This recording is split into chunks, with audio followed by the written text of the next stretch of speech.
Señor Chirves, yo quisiera comenzar por un detalle que está al comienzo de la novela En la orilla y que tiene que ver con esta persistencia de siglos de la querella medieval entre moros y cristianos.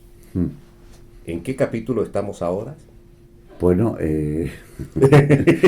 estamos reconstruyendo el califato. O sea, Pues, pues imagínese. hemos vuelto al milenio anterior, sí. Hay una pertinacia de la historia muy rara y todo muy fuera de razón. Muy claro, las imágenes estas de 30 arrodillados con 30 con el cuchillo, es una cosa que dice, estamos en 2014, Dios mío, ¿esto qué es? Pero claro, la barbarie se repite tanto y tanto y tanto. Y por eso escribe uno, ¿no? Porque a veces cuando te dicen, ¿para qué escribe usted si sus libros son muy pesimistas? Y mire, el mero hecho de la existencia del libro incita al optimismo. Es decir, el optimismo de un libro está en su razón de ser. Si usted me dice que mi libro es pesimista, le conmino a que me diga 3 libros optimistas de la historia de la humanidad que merezca la pena leerlos. Es decir, Yo voy a volver sobre este tema del claro, optimismo, claro, a lo largo de la Ana conversación. Karenina se nos tira el tren. Sí, Madame Bovary se nos toma el veneno. Los de Shakespeare, vamos, el Estado Islámico se queda corto, Crimen se y matan, castigo, en fin. crimen y castigo. Como dice, sí, como dice Zweig, todos los personajes de Dostoyevsky parecen salidos de un frenopático. Están todos desesperados. Es decir, que es la gran literatura, pues cuenta la vida, y la vida no es ni optimista ni pesimista, es decir, sí. Voy de un tema a otro, saltando en nuestra conversación. Me gustaría hablar de Liliana, que es una latinoamericana asentada La vida en España. es la vida, es la carne, el trópico, el color. Y ella pasa por una etapa que yo, por vivir fuera de mi país durante muchos años, conozco perfectamente, que es esta primera etapa en la cual se idealiza lo propio y no es que se menosprecie, pero de una u otra manera se le baja el tono a lo ajeno, a donde estamos. Y ella idealiza de una manera increíble, dice que las palmeras son más altas y bellas, Sí, que las patatas, que las papas son más exquisitas y con mayor variedad, lo son. lo son, Lo que en son. España la fruta es insípida y que allá es muy rica. Sí. Usted conoce personalmente esa experiencia. Sí, la conozco un poco. Yo he vivido fuera de España también en algunas temporadas y la conozco y creo que es verdad. Liliana es un personaje que yo quiero mucho. Es la vida, tiene esa inocencia, ¿no? Que incluso va a que le lean el futuro Sí, las adivinas y tal, sí. porque lo ve muy negro y quiere ver si se lo transforma. Y entonces yo creo que es cierto, es decir, cuando uno sale de su país, parece que va buscando algo, y como el mundo es muy parecido, ¿quién era el que lo decía? Melville, creo que decía, todas las limas son la misma lima, refiriéndose a la ciudad de Lima, Sí. ¿no? Claro, uno idealiza es la libertad. Cuando estás en España dicen, no, pero es que en Europa no son así. En Europa son igual que en España. O sea, si en España hay corrupción, pero vamos a ver, si la corrupción española la instauraron, la contemporánea, digamos, Sí. la instauraron los partidos políticos europeos, la socialdemocracia europea, que les enseñó a financiarse irregularmente a los partidos españoles. La instaló Willy Brandt, la instaló los Palmer, la instaló Mitterrand. Es decir, ellos fueron Son los padres. son los padres de la corrupción. Bettino Craxi, son los padres de la corrupción española. Entonces, ¿qué se extraña a usted? Y entonces esa decepción de Liliana la entiendo muy bien, ¿no? Y ese saber que se está además en inferioridad de condiciones en ese medio, ¿no? Cuando ella dice, yo miro para arriba y no veo las estrellas, aquí veo esas luces eléctricas, esa desolación, pero claro, quiero proteger a los niños. Y cuando ella dice, cuando le habla Esteban, le dice, no, no, dice, la soledad no es el peor mal, dice, hay un mal horrible, horrible, horrible, que es la pobreza, que es de lo que tú te has escapado de Colombia. Acuérdate por qué te viniste aquí, ¿no? Y yo creo que en esas contradicciones es verdad que el personaje ha idealizado su país porque sabe que no va a volver, y entonces siempre se canta lo que se pierde, que decía Machado, ¿no? Cantas pues el sonido de tu lengua. O sea, fíjate, yo que soy muy poco valenciano, digamos, pues luego acabo siéndolo mucho. Es decir, cuando estás fuera, el ruido de la pólvora, yo que odio los petardos, pero el olor de la pólvora, el ruido de los cohetes y tal, tal, eso es Valencia, la música, las bandas. Es decir, acabas, bueno, pues todo tu tejido, digamos, emocional, volviendo a aparecer, ¿no? Es como acordarse, es como volver a estar. Sí, es así. No perder la identidad, ¿verdad? Es Propia. así, es así, bueno, y somos lo que hemos comido, somos lo que hemos vivido, Así es. somos lo que hemos oído, lo que hemos olido, y, y cómo se incorporan las cosas y pasan a formar parte de tu historia. Yo recuerdo la primera vez que estuve en México, fue en un viaje largo, estuve 40 días y recorrí todo México desde Tijuana en autobús, unos autobuses llamados las 3 estrellitas de oro, que tardaban 50 y tantas horas a llegar a México DF, y luego hasta el sur, hasta Chiapas y tal. Y odiaba el cilantro, el coriandro. Sí. No podía con el olor del cilantro, me parecía como esos chinches verdes de campo que hay que cuando los tocas huelen, me dejaba esa sensación de olor, no me gustaba. Luego lo empecé, bueno, lo comía, pero con desagrado. Luego me fui a vivir a Marruecos, y el cilantro está presente en toda la cocina marroquí. Estuve 2 años y pico en Marruecos. Y ahora cada vez que un plato lleva cilantro, ayer estuve comiendo unas lentejas en un restaurante que hay aquí al lado, lleva cilantro. Me emociono porque reconozco el cilantro y es una de las cosas que más me gusta del mundo. Es decir, lo he incorporado a mi ser como, digamos que todo conocimiento es a la contra, porque yo creo que en alguna de mis novelas se cuenta, ¿no? Cuando nace un niño, quiere la teta de la madre y hay que ejercer violencia sobre él para que pase al biberón, y ejercer violencia para que pase a la cuchara, y ejercer violencia para que pase del dulce al salado. Por eso yo he trabajado 20 y tantos años en una revista de gastronomía, de cocina, y yo creo que es una experiencia para mí ha sido muy positiva, porque además de recorrer el mundo viendo cultivos de productos y tal, la cocina es la madre de la tolerancia. Es decir, cuando aprendes a amar la cocina de un pueblo, es que estás, digamos, ya entendiendo ese pueblo, ¿no? Y es fundamental. Por eso esa cosa del cierre en el nacionalismo cerrado, ¿no? Yo lo que me gusta es la paella y el arroz, porque soy valenciano. Pues eres muy bruto, porque tienes que empezar a comer otras pues, cosas. papaya, mango, chirimoya, en fin, todo lo que Liliana propone, y darte cuenta de que la patata, cuando se dice la tortilla española, ¿qué es eso de la tortilla española? Si la patata vino de América, tonto. Y son huevos que hay por todas partes con patata que vino de América. El gazpacho andaluz, eso es el gazpacho andaluz. ¿Pero qué es el gazpacho andaluz? Si el tomate vino de América, el pimiento vino de América. O sea, ¿de qué me hablas? Entonces yo creo que es la pizza napolitana. Pues la pizza napolitana es un cubo de tomate sobre pasta. O sea que será la pizza americana. Entonces yo creo que es muy bueno, digamos, en ese sentido. Y la experiencia de Liliana es un poco eso, es encontrarte a contrapelo en un mundo hostil, y luego todas esas ideas que ella se ha hecho en la cabeza. Y hay un punto de piedad que te da mucha ternura, es cuando dice, es por los niños. ¿Qué pueden hacer con los niños? Eso. Dios mío, yo sé que aquí tienen maestros que son buenos, ¿no? Que es una cosa cuando me dicen, no hay personajes positivos en sus novelas. Digo, pues mis novelas están llenas de personajes positivos, ¿no? Y yo creo que en todas mis novelas hay una ternura que no es provocada, es que me sale por los que trabajan, por los que sufren, y un desprecio por los que viven por los de los demás, por los que torturan, por los que castigan, y luego una desconfianza básica hacia la cultura.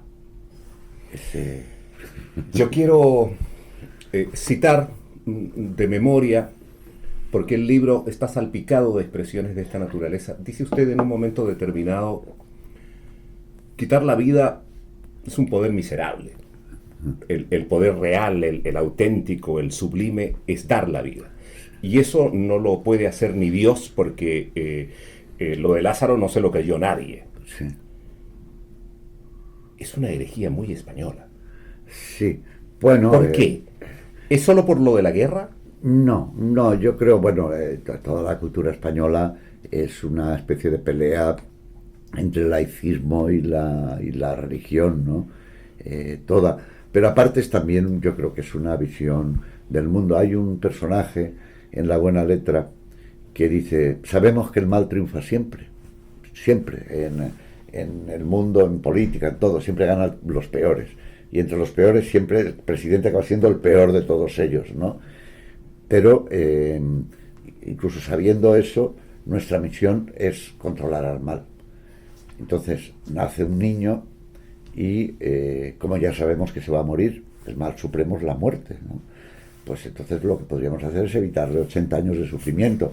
Con las primeras anginas que tenga, se ha muerto y ya el niño no sufre más. Dice, pues no, resulta que el niño lo operamos de anginas, y luego de una úlcera, y luego de una hernia, y luego le ponemos una sonda porque ya no orina, y lo hemos operado de próstata, y luego le ponemos pañales otra vez a la vejez. Porque la dignidad del hombre está en mantener el mal a la puerta de su casa un instante.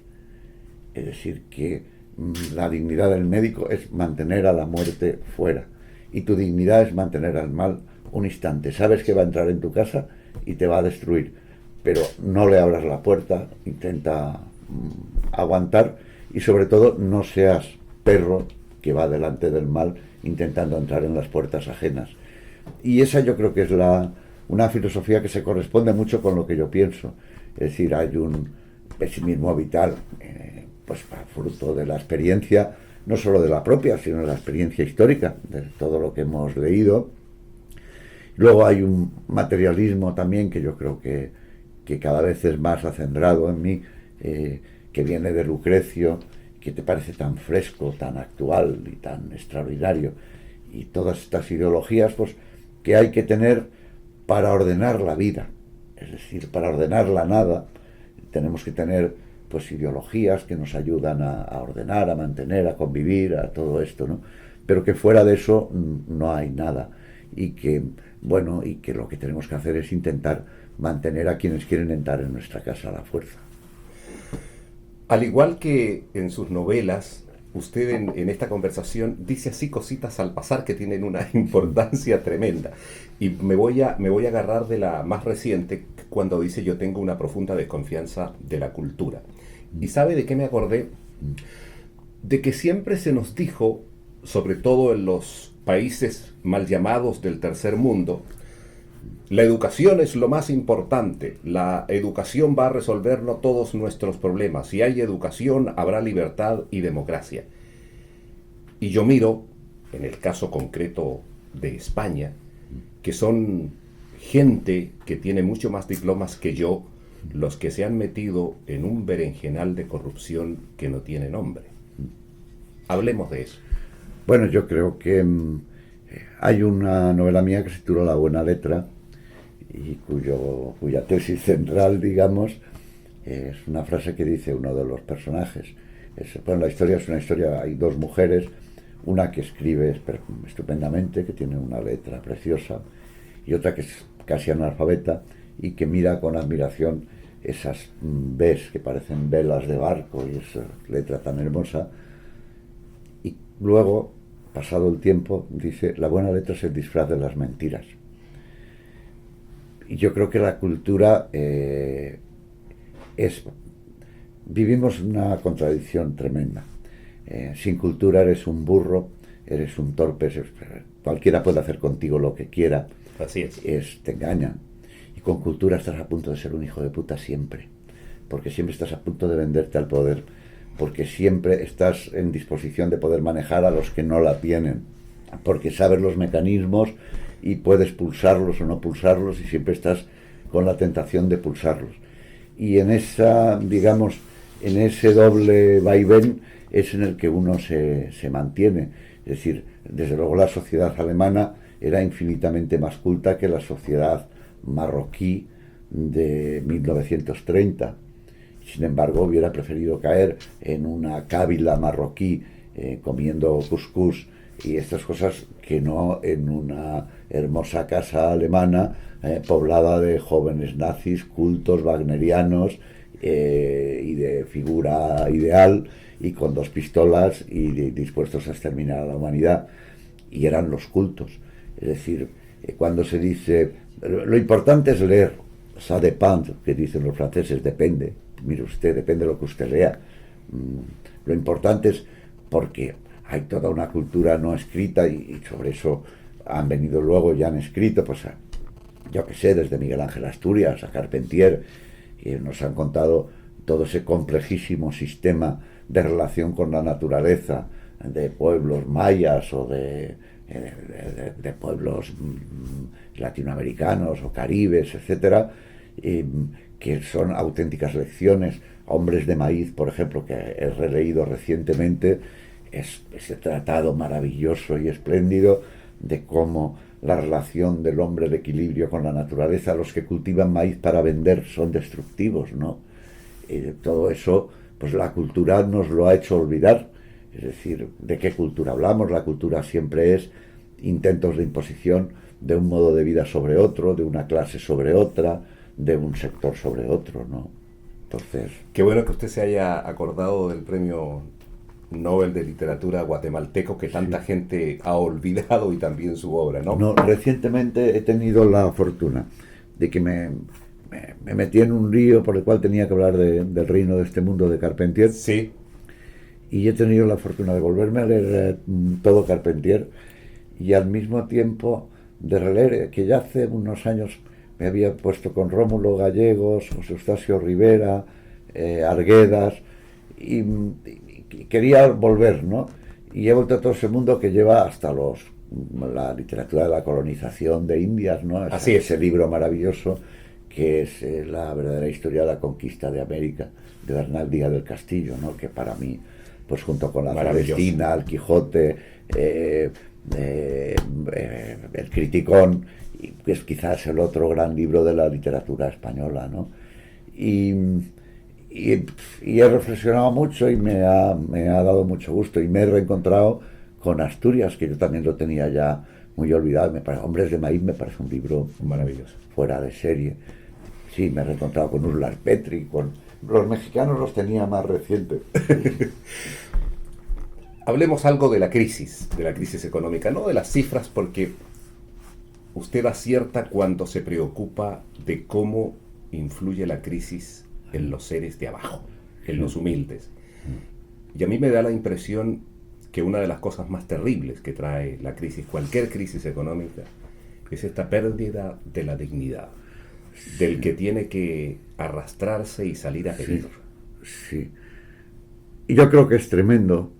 En España el proceso de la transición, yo lo he escrito por algún sitio, fue un pacto poco moral, digamos, porque fue, olvidémoslo todo a cambio de dinero. Es decir, se cambió ideología por economía. Son los años 80, porque los grandes artífices fueron los socialdemócratas. Eran los que recogieron la legitimidad, digamos, de los perdedores y la malversaron y la malvendieron. Y entonces son esos años en los que aparece el ministro socialdemócrata diciendo: España es el país donde más dinero se puede ganar en menos tiempo, que es una filosofía de casino, de ruleta muy peligrosa. O aparece el presidente de gobierno diciendo: gato blanco, gato negro, ¿qué más da? Lo de Deng Xiaoping, el chino. Lo importante es que cace ratones. Entonces, esa filosofía crea un espejismo por el cual el país se va endeudando, porque esa riqueza es una riqueza falsa, porque al mismo tiempo que se va estableciendo esa filosofía de casino, se van desmantelando los sectores productivos españoles. se produce la gran reconversión industrial, se quita el acero, la minería, la industria, se convierte en un país de camareros y de grandes eventos, Olimpiada de Barcelona, Feria de Sevilla, tal. Y todo eso es con bancos europeos financiando. Bancos europeos que juegan también esa ruleta. Luego se dan créditos a todo el mundo, incluidos a Liliana, al marido de Liliana le dan un crédito y encima, mira, el piso te lo tasamos, el piso que tú has comprado por 20, el banco te lo tasa en 40 y te da 40 para el piso y 10 para la furgoneta. Y de repente llega un momento en el que la banca se hunde, los políticos además roban a manos llenas, manejan las cajas de ahorro Prodomo, se enriquecen, etcétera, y llega un momento en el que todo ese tinglao se viene abajo y los bancos alemanes y centroeuropeos dicen, queremos que nos devolváis el dinero. Y entonces lo primero es devolver el dinero, es decir, caiga quien caiga. Y entonces se inicia este proceso por el cual el país se hunde, pero se hunde a la vista, es decir, echan a la gente de sus casas. Yo vivo en un pueblo de 2.000 habitantes y conozco bastante gente a la que han echado de sus casas, los bancos. Se empieza a vivir, la gente empieza, los salarios bajan en picado mientras las cosas suben. Un paquete de tabaco valía 80 pesetas cuando yo llegué a Beniarbeig y ahora vale 5 euros o 6 euros, es decir, se ha multiplicado por 8, por 10 el precio de un paquete de tabaco. Y los sueldos caen en picado y bueno, y se instaura la miseria, es decir, una miseria que es más dura que la que yo conocí en los años 60. Es decir, porque además es una miseria sin esperanza. Es decir, porque cuando te dicen, España va mejor, pero vamos a ver, si siguen cerrando empresas y yo no conozco ninguna que abra, en mi comarca no ha abierto ninguna empresa. Baja el paro, claro que baja el paro, si se van al extranjero los jóvenes a trabajar y además los que están aquí no se apuntan, porque ni siquiera dan ya un seguro, no dan una subvención, no dan nada al que está en el paro, pues efectivamente llegará un día en el que no habrá ningún parado, porque o se habrán muerto o no les interesa apuntarse al paro. ¿Para qué? Para ir a hacer cola, o se han ido al extranjero, ¿no? Y entonces es terrible porque tenemos unos gobernantes que de repente la población ha descubierto que no los representa. Es decir, que no intentan cubrir sus necesidades, porque lo que son es trabajadores de las grandes multinacionales y de la banca internacional. Entonces, son representantes de la banca internacional y esto. Y eso se descubre muy bien en las autonomías, se está descubriendo. Por ejemplo, tú ves, la Comunidad Valenciana está arruinada absolutamente, los políticos la han arruinado absolutamente, ha desaparecido. El sistema financiero ha desaparecido todo. Y de repente la burguesía descubre que es que no lo representa, a la burguesía tampoco. Claro, es que no representan a la burguesía, es que lo que representan es a los grandes lobbies del dinero. Entonces, ese es el problema que está apareciendo en España. Entonces, ¿qué ocurre? Aparece Podemos, aparecen grupos que dicen, estos señores no nos representan, porque es verdad que no lo representan. La felicidad de su pueblo no es su razón de ser. Su razón de ser son sus compromisos con el dinero. Entonces, se supone que un gobernante, su misión principal es la felicidad del pueblo.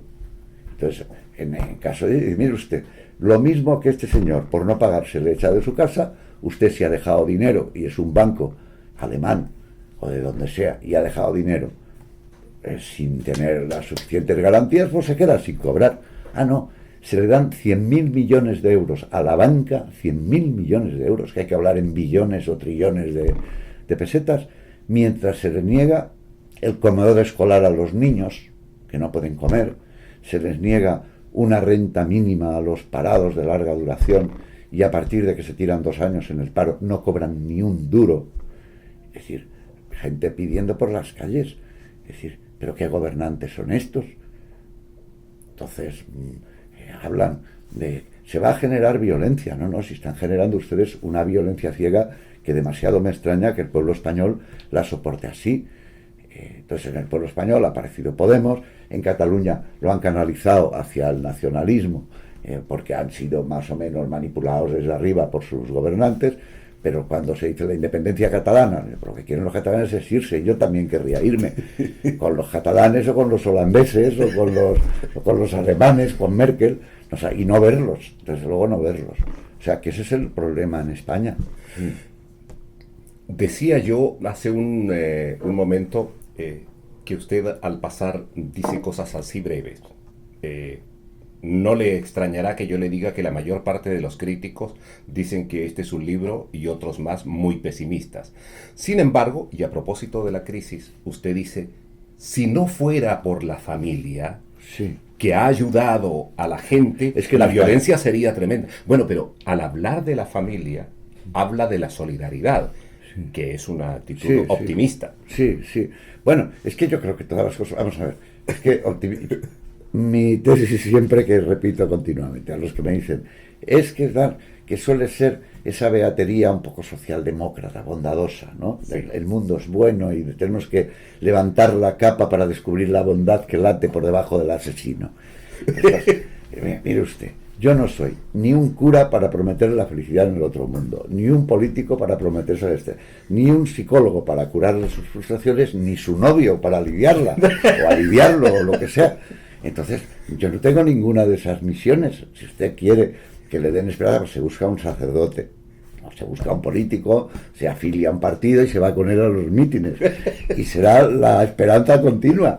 No he visto un solo mítin que no anuncie bondad, beneficio y riqueza para todo el mundo. Pues váyase usted a los mítines, se apunta a la cadena de mítines de un partido y sale eufórico todas las tardes, pero leyendo novelas no aspirará usted a eso. No podemos hablar de la novela En la orilla si no mencionamos por lo menos una vez a uno de los protagonistas principales, que es Esteban. Y mire, este es un hombre cuyo destino lo pone a cuidar a un padre que no lo quiso y al cual él tampoco ha querido, o por lo menos tiene dudas si lo quiso o no. Es como si la arbitrariedad de la vida le gustara jugar estas malas pasadas a los humanos. Sí, fíjese, en Crematorio el protagonista era un triunfador, un destructor. Sí. Que en uno de los personajes dice, tú has sido el único Dios entre nosotros, porque has modelado, es decir, has cambiado el paisaje para destruirlo, para lo que sea, has cambiado las vidas de los demás que viven a tu costa, es un gran constructor, tal. Y aquí quería que fuera exactamente lo contrario, es decir, mientras que allí el paisaje era la primera línea de costa, lo que vale dinero, lo que tal, aquí era atrás el pantano, que es lo que está fuera del circuito económico, y el personaje era el que no ha modelado nada, el que no ha sido nadie, lo que diría si fuera Lermontov, un héroe de nuestro tiempo, o el Oblomov ruso, el que se supone... No sabemos de él, no sabemos muy bien quién es, porque no sabemos si es un hombre que ha fracasado, si careció de ambición, si fue un perezoso, si fue que no pudo llegar. Si no se atrevió a ir. Si no se exacto, si no se atrevió, le echa la culpa a la novia, le echa... Entonces, es un hombre al cual las circunstancias lo han ido modelando. Y efectivamente, tú, si no te enfrentas a tus propias circunstancias, acabas siendo víctima de ellas, ¿no? Y él es la novia, él dice, yo era como Nils Hogerson, que sale con el pato, y el pato, la oca, me hizo así, me tiró, la novia lo tiró y me tiró a la charca esta. El amigo, porque otro de los temas, es que la novela trata un poco de todo y están todos los temas de mis novelas. Así es. También. Entonces, otro de los temas, que es fundamental en todos mis libros, es el crimen. Hay un crimen originario en toda riqueza y con eso compras la inocencia de tus hijos. Entonces, otro de los temas de este libro es el amigo que triunfó, quizá fue porque su padre fue capaz de cometer el crimen originario. Es decir, tuvo las relaciones suficientes para triunfar. Y en cambio mi padre fue un vencido, que mantuvo con orgullo su carácter de vencido, que no quiso entrar a participar en ese crimen por ninguno de los lados, que se sacrificó en un mutismo altivo en ese taller con esos cuadernos donde él ha estado escribiendo quién es el padre, ¿no? Entonces, yo quizá no he tenido el crimen originario que me daba la legitimidad, la inocencia para poder seguir adelante, ¿no? Sí, es uno de los tema siempre de todas mis novelas también es esa, es como el dinero compra inocencia, tiene cualidad detergente, que dice aquí en Sí, algún efectivamente. momento. Dice, el dinero tiene esa cualidad detergente. Tu padre ha sido un falangista de pistola que ha ido a cazar rojos por el monte y luego tú eres un arquitecto socialdemócrata limpio de toda culpa, progresista y bondadoso. Es decir, pero claro, tus viajes, tus paseos, tu carrera ha salido del barro del pantano mezclado con la sangre de las víctimas que se cargó tu padre, ¿no? Bueno, yo soy hijo de pobre y yo creo que el rencor social es lo que más cuesta de curarse. Sí. Su nombre, junto a otros, ha aparecido en las últimas semanas, no solo en relación con sus libros, sino en este llamado nuevo debate sobre la literatura de compromiso. Habrá leído algunos artículos donde dicen que aquí, que allá. Pero lo que me importa en este momento es, ¿para qué cree usted que sirve la literatura? Bueno, yo escribo para mí. Yo escribo para salvarme yo. En algún sitio he escrito que soy un novelista egoísta. Es decir, necesito contarme. Yo estudié historia y lo que me ha gustado siempre ha sido la literatura. Y yo necesito contarme. Vamos a ver, yo estoy perdido. Si no indago en mí mismo, yo nunca sé de qué van a tratar mis libros cuando empiezo a escribirlos.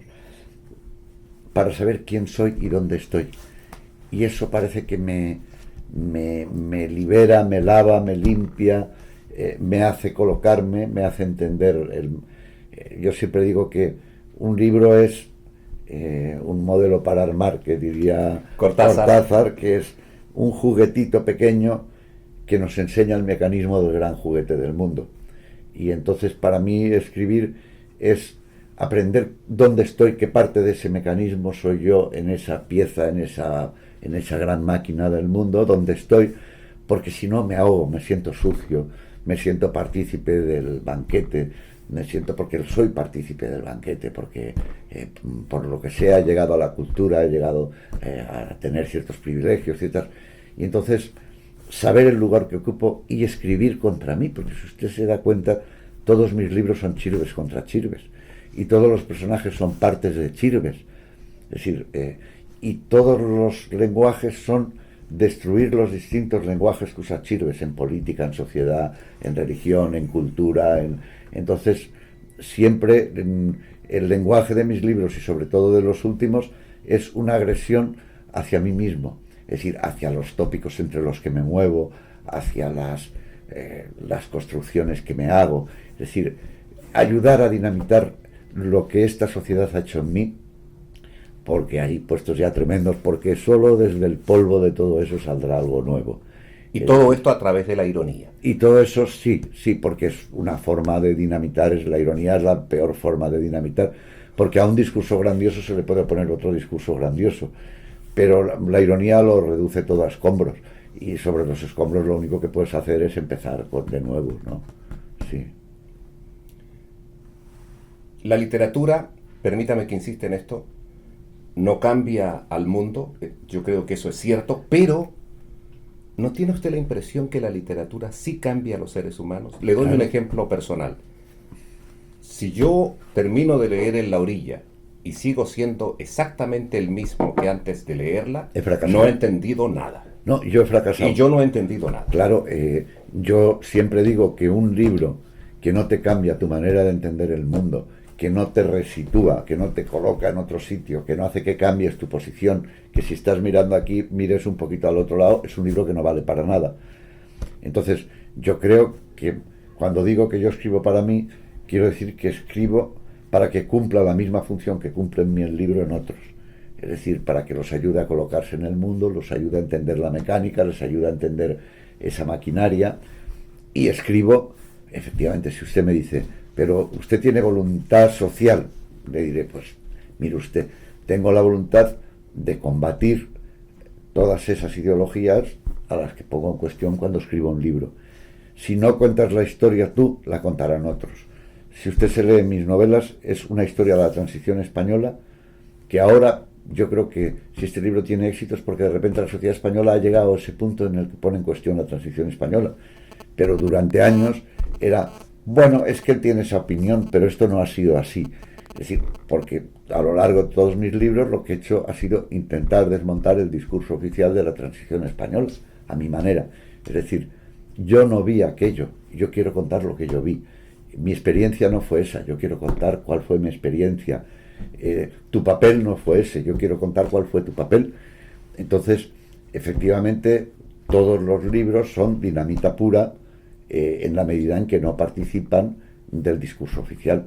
Es decir, Rabelais es dinamita pura para su tiempo, Lucrecio es dinamita pura para todos los tiempos, para hoy, para mañana. O sea, cuando Lucrecio dice, los dioses están ocupados en sus cosas, dejadlos tranquilos, no los mareéis, porque vosotros tenéis que resolver, y el rayo es que choca y viene el rayo y no interviene ningún dios, pues a todos los monoteísmos se les ponen los pelos de punta, incluso a los panteísmos. Entonces, pues yo creo que efectivamente la Celestina es un libro demoledor, se lea cuando se lea, hoy, mañana, pasado, porque es un libro que dice que todo se mueve por el dinero y el sexo y el poder. Y entonces cuando tú dices el dinero, el sexo y el poder, desmontas al poder, porque el poder lo que encubre es el dinero y el sexo. Y entonces cuando lo señalas con el dedo, pues estás señalando y haciendo que se desmoronen sus grandes palabras. Señor Chirves, dos cosas. Yo termino acá. Primero, agradecerle esta conversación y lección. Se lo digo como lector y como admirador. Y segundo, contarle que han quedado, no sé, 15, 20, 30 cosas que hubiese sido muy agradable conversar con usted, pero espero que no sea la última ocasión. Seguiremos hablando, y yo lo que le agradezco es la lectura tan extraordinaria que ha hecho usted de mi libro. Muchas gracias. Lo ha enriquecido. Gracias, muy amable.